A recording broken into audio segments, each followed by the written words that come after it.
What's up, gorgeous? Welcome back to another video. If you want to see how I achieved this look, then check out my Black Dahlia video.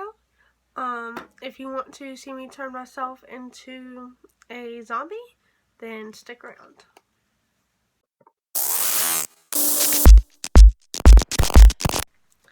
Okay, so I used just eye makeup remover to smudge my eye makeup, but since we are applying a prosthetic that we made, I'm cleaning the bottom half of my face with rubbing alcohol.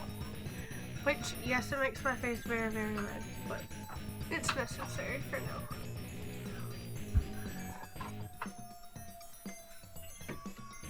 The prosthetic we're using in this video is this. It's zombie teeth. It's a little bit larger than, like, real life. But to see how we made this, let's get right into that.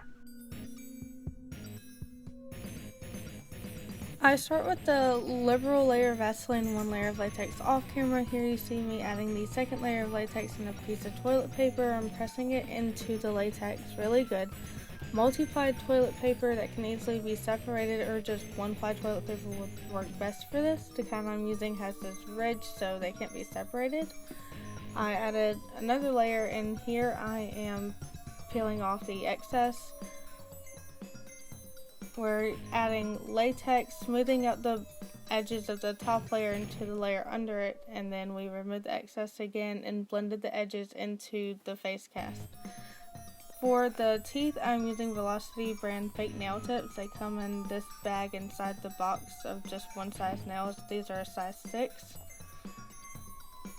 I cut the ends until I had 3 piles for 3 different styles, a long and pointy, a short and pointy, and then just a flat.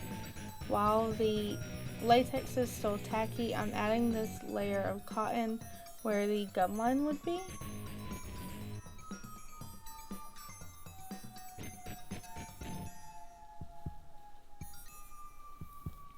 I'm fully saturating this cotton as well, and to add the teeth, I dip the end in latex and then I'm just pushing it into the cotton. I chose teeth at random so it didn't look too planned.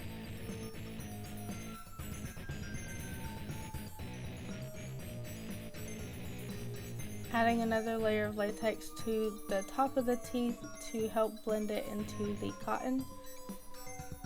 We're adding smaller tufts of cotton over this to create the gum line.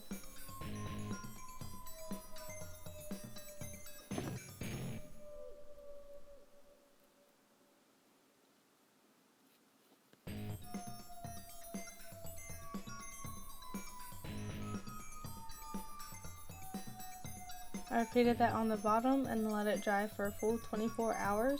And I noticed that some of the teeth were loose. To secure them, we're dipping a tiny ball of cotton in latex and shoving it behind the tooth.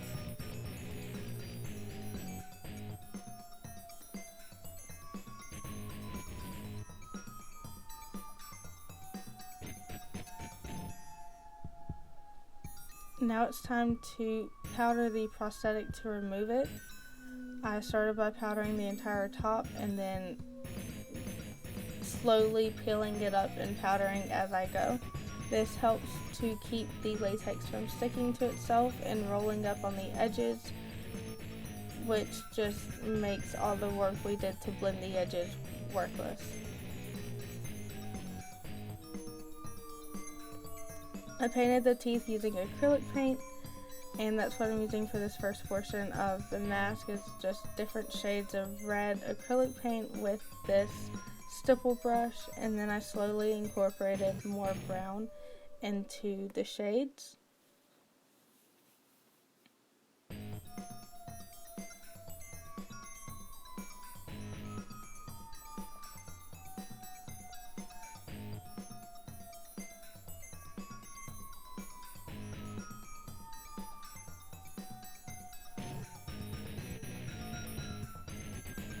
I did put some over the teeth, and then I thought it looked a little too artificial, so here I'm taking some cotton to kind of dilute the red on the teeth.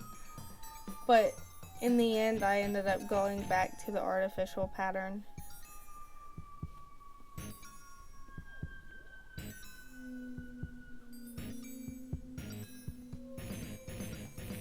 I'm taking a detail brush mixed in a mostly brown with a little bit of red shade behind the teeth to add some depth. Now that you know how we make this beautiful prosthetic, let's put it on my face. Since I made this out of latex, I am just going to use latex to apply it. I'm using an old makeup sponge that I'm not going to use again to use the latex because I know it's going to ruin the sponge. And I'm just applying some to the back of this, only around the edges because I'm not trying to peel latex off of my whole face. So I've got latex around the border of this, and I did a very, very light layer around my face.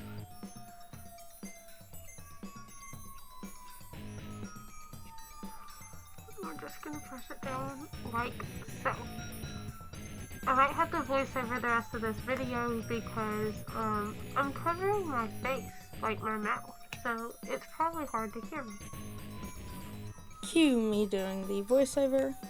I am taking latex on the edge of the prosthetic and blending it into my skin. I'm adding cotton over the top of that to help create a more seamless effect. And I do this going all the way around the perimeter of the mask. I then covered the new cotton in another layer of latex. Here I'm taking a more liberal amount of latex and blending it into my skin.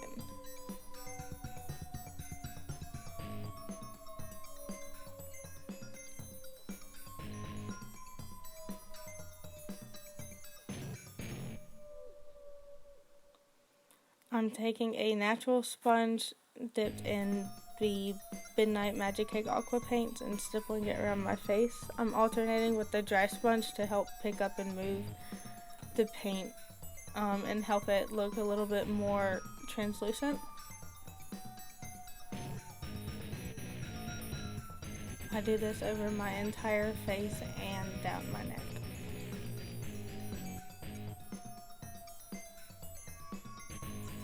Now I'm going in with a little bit of black. I use the same technique for skin texture in the Gore video, which will be linked above. I darken out around my eyes.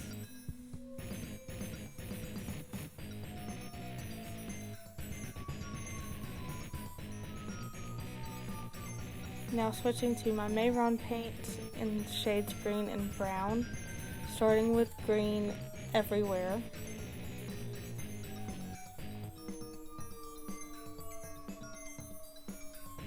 And then concentrating the brown mostly around the prosthetic to help blend. Now I'm taking brown with a little bit more water and blending out.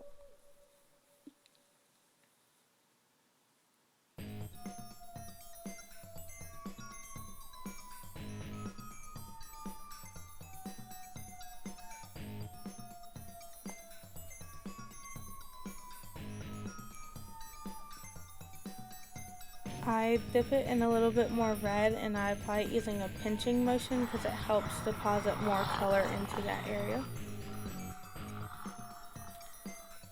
That was me just practicing my zombie growls. Now I'm taking some fake blood on a stipple brush. This blood stinks.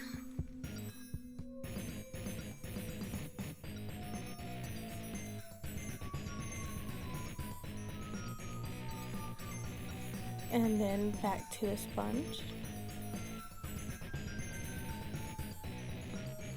I added some bruising in the wound on the forehead and the eyebrow just to tie the look all together. But this is essentially the finished look. I hope you enjoyed this video and check out some of the other videos. Subscribe so you can be notified whenever I post. Follow the Instagram to see other things, and also I am now on TikTok. I hope you enjoyed this video and have a great day.